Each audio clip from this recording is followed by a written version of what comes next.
जय जय रघुवीर समर्थ। समर्थ म्हणतात की कर्म तेरा अच्छा है तो किस्मत तेरी दासी है और नियत तेरी अच्छी है तो घर में मथुरा काशी है। समर्थ म्हणतात की कर्म तेरा अच्छा है तो किस्मत तेरी दासी है, नियत तेरी अच्छी है तो घर में मथुरा काशी है, असं समर्थ आपल्याला ते सांगतात। आणि म्हणूनच समर्थ म्हणतात की जोपर्यंत आहेस तरुण घे परमार्थ करून, एक दिवशी जाशील मरून परत यावं लागेल 84 धरून। आणि म्हणूनच समर्थ म्हणतात की अनमोल देह आहे याचा आपल्याला सार्थक करता आलं पाहिजे, असं समर्थांनी आपल्याला इथे सांगितलं। समर्थ म्हणतात की मुंबईमध्ये एका झोपडीमध्ये आई आणि मुलगी दोघीच राहत होत्या। मुंबईमध्ये एका झोपडीत आई आणि मुलगी दोघीच राहत होत्या आणि त्यांची परिस्थिती ही खूप गरीब होती। आणि त्या नित्य नेमाने श्रवणाच्या बैठकीला जात होत्या आणि 2.5 तास श्रवण करत होत्या। उत्तमाची 2 टाइमची उपासना करत होत्या आणि त्यांचा शुद्ध भाव भक्ती ही श्रेष्ठ होती। आणि त्यामुळे त्या दोघींनी, आईने आणि मुलगीने आपल्या घरी स्थापना यावी म्हणून समर्थांना निवेदन ठेवले। आणि मग समर्थांनी त्यांची 2 टाइमची उपासना पाहून, त्यांचं श्रवण बघून आणि त्यांचं उत्तमाचं कर्म आणि त्यांचं शुद्ध भाव पाहून समर्थांनीही त्यांना स्थापनेचा भाग द्यायचं ठरवलं। आणि एक दिवस ठरवला, एक गुरुवारचा दिवस ठरवला आणि समर्थांनी त्यांच्या घरी स्थापना द्यायचं ठरवलं। आणि मग स्थापना करण्यासाठी एक दोन व्यक्तींना समर्थांनी पाठवलं। आणि त्यावेळेस त्या 2 व्यक्ती स्थापना करायला त्या ताईंच्या झोपडीत गेले।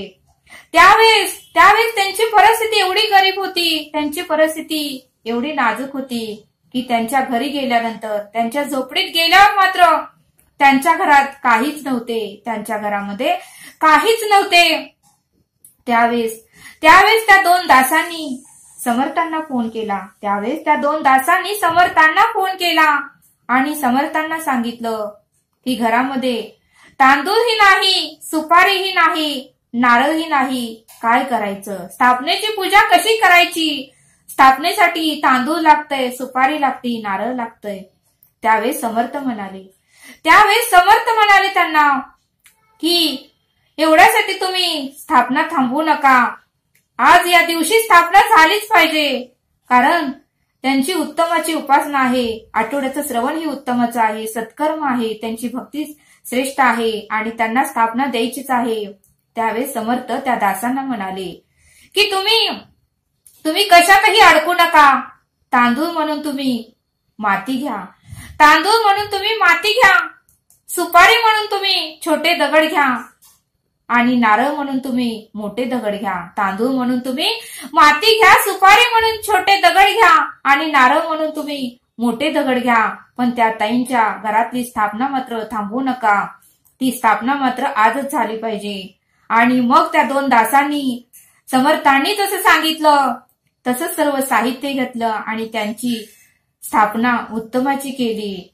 बघा म्हणले समर्थ, जर आपली भक्ती श्रेष्ठ असेल, जर आपलं श्रवण उत्तमाचं असेल, जर आपलं नामस्मरण उत्तमाचं असेल, तर परब्रह्म परमेश्वर आपल्याला जे आपण निवेदन ठेवतो तो देतोच आणि कशातही अडकून देतच नाही। काही ना काहीतरी मार्ग काढून ती स्थापना त्या परमेश्वराने पूर्ण केलीच, असं समर्थ आपल्याला इथे सांगतात। समर्थ म्हणतात की मत्सर कोणाचाही करू नका, कारण मत्सर केला तर कॅन्सर सारखे रोग होतात, असं समर्थांनी आपल्याला इथे सांगितलं। आणि म्हणूनच समर्थ म्हणतात की मत्सर तुम्ही कुठल्याही व्यक्तीचा करूच नका, असं समर्थ आपल्याला इथे सांगतात। समर्थ म्हणतात की काट्याच्या झाडाखाली काटेच पडणार आहेत आणि फुलांच्या झाडाखाली फुलेच पडणार आहेत, आंब्याच्या झाडाखाली आंबेच पडणार आहेत। आणि म्हणून समर्थ म्हणतात की कर्म केले तसेच आपल्याला फळ मिळणार आहे। आणि म्हणून समर्थ म्हणतात की चांगले वागलं की चांगलं फळ मिळणारच आहे, असं समर्थ आपल्याला इथे सांगतात। समर्थ म्हणतात की आपलं प्रमोशन आता सद्गुरु चरणी झाले आहे, त्यामुळे बिनधास्त राहायचं, काळजी न करता सर्व काही काळजी समर्थांवर सोडून द्यायची आणि बिनधास्त राहायचं आणि उत्तमाचं कर्म करत राहायचं असं समर्थ आपल्याला इथे सांगतात. समर्थ म्हणतात की जीवनाला घाबरून मरण्यापेक्षा जीवनाशी संघर्ष करून जगणारी माणसंच महान असतात असं समर्थ आपल्याला इथे सांगतात. समर्थ म्हणतात की जीवनाला घाबरून मरण्यापेक्षा जीवनाशी संघर्ष करून जगणारी माणसंच महान असतात असं समर्थांनी आपल्याला इथे सांगितलं. समर्थ म्हणतात की इतरांपेक्षा वेगळं बनायचं असेल तर चेहऱ्याने नाही विचाराने आणि संस्काराने बना. इतरांपेक्षा वेगळे बनायचं असेल तर चेहऱ्याने नाही तर विचार आणि संस्काराने बना. कारण माणसाचा चेहरा कधी ना कधीतरी त्याची साथ सोडतो, मात्र माणसाचे विचार आणि संस्कार शेवटपर्यंत त्याची साथ सोडतच नाहीत. आणि म्हणून समर्थ म्हणतात की इतरांपेक्षा वेगळं बनायचं असेल तर चेहऱ्याने नाही तर विचार आणि संस्काराने बना असं समर्थांनी आपल्याला ते सांगितलं.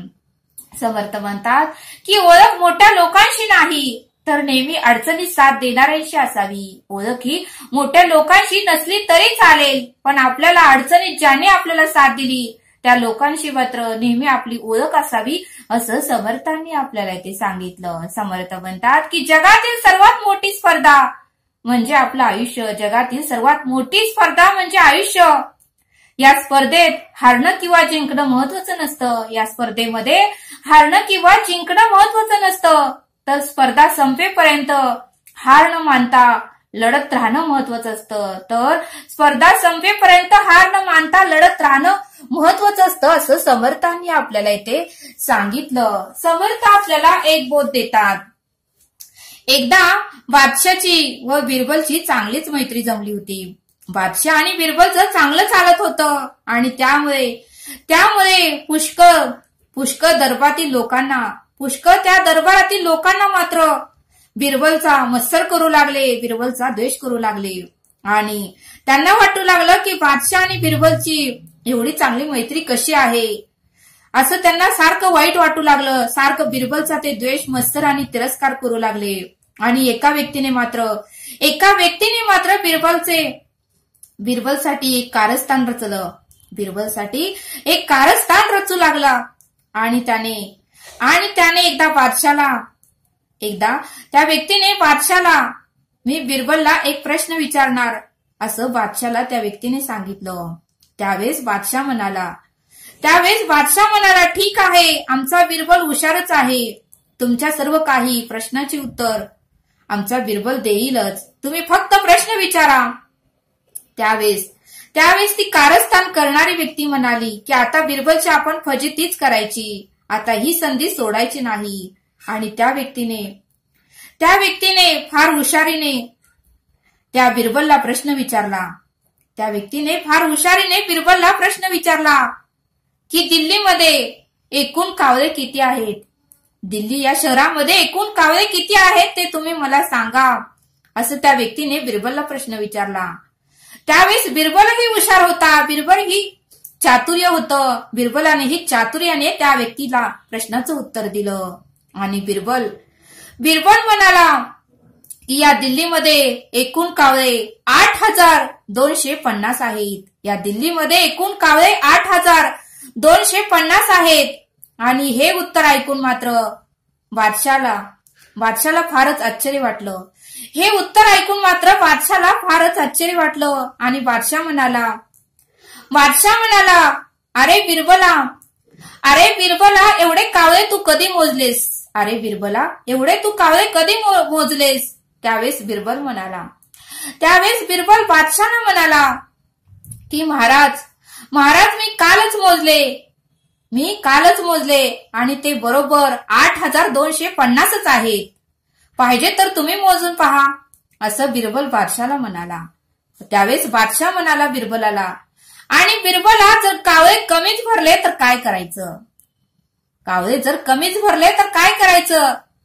त्यावेळेस बिरबलाने पुन्हा बादशाला त्याचं उत्तर दिलं की जर कावळे कमीच भरले तर आपल्या गावाचे कावळे दुसऱ्या गावाच्या कावळ्यांकडे पाहुणे म्हणून गेले असतील. आणि बिरबलाने असं उत्तर बादशाला दिलं. बादशाह म्हणाला ठीक आहे, पण जर कावळे जास्तच भरलं तर काय करायचं? त्यावेळेस ह्याही प्रश्नाचं उत्तर बिरबलाने बादशाला छान दिलं. जर कावळे जास्तच भरले तर बिरबल म्हणाला की दुसऱ्या गावाचे कावळे आपल्या गावाच्या कावळ्यांकडे पाहुणे म्हणून आले असतील. दुसऱ्या गावाचे कावळे आपल्या गावातल्या कावळ्यांकडे पाहुणे म्हणून आले असेल तर आपल्या गावातही कावळे जास्त भरू शकतात, जास्त त्यांची संख्या होऊ शकते, असं बिरबलाने बादशाला उत्तर दिलं. आणि या बिरबलाच्या उत्तरामुळे बादशाह मात्र फारच खुश झाला. या बिरबलाच्या उत्तरामुळे बादशाह फारच खुश झाला आणि बादशाहने मात्र बिरबलाला एक बक्षीस दिलं. 1000 मोहरा इनाम दिला. 1000 मोहरा बिरबलाला इनाम दिलं. का तर बिरबलाने सर्व प्रश्नाची उत्तर उत्तमाची दिली. आणि त्यावेळेस मात्र बिरबलाला त्या व्यक्तीने कारस्थान करणाऱ्या व्यक्तीचा चेहरा मात्र खालीच पडला. ज्या व्यक्तीने बिरबलावर कारस्थान केलं होतं, बिरबलाची फजिती करण्याचा प्रयत्न केला होता, त्या व्यक्तीचा चेहरा मात्र पडला आणि त्याने आपली मान खाली घातली. पण बघा म्हणले समर्थ, कुठल्याही प्रसंगी कोणी जरी आपल्याला प्रश्न विचारला तर आपल्यालाही त्या प्रश्नाचं उत्तर चातुर्याने देता आलंच पाहिजे. त्या बिरबलासारखं आपल्यालाही चातुर्य वापरता आलंच पाहिजे असं समर्थांनी आपल्याला इथे सांगितलं. समर्थ आपल्याला एक श्लोक देतात.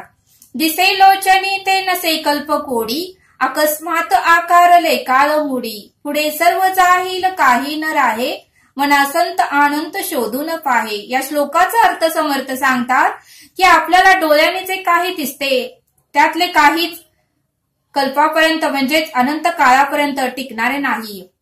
त्यातले काही अनंत काळापर्यंत टिकणारे नाही.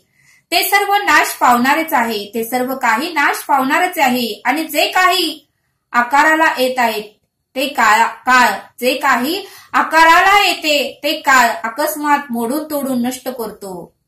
पुढे प्रलय काळ यापैकी काहीही राहणार नाही. पुढे प्रलय काळी यापैकी काहीही राहणार नाही. सर्व जाणारच आहे. सर्व काही नष्ट होणारच आहे. म्हणूनच हे मना, तू जे शाश्वत आहे, जे अनंत आहे, त्या सद्वस्तूचा, त्या परब्रह्माचा शोध घे. म्हणूनच हे मना, तू जे शाश्वत आहे, जे अनंत आहे, त्या सद्वस्तूचा, त्या परब्रह्माचा तू शोध घे. अशा या श्लोकाचा अर्थ समर्थांनी आपल्याला इथे सांगितला.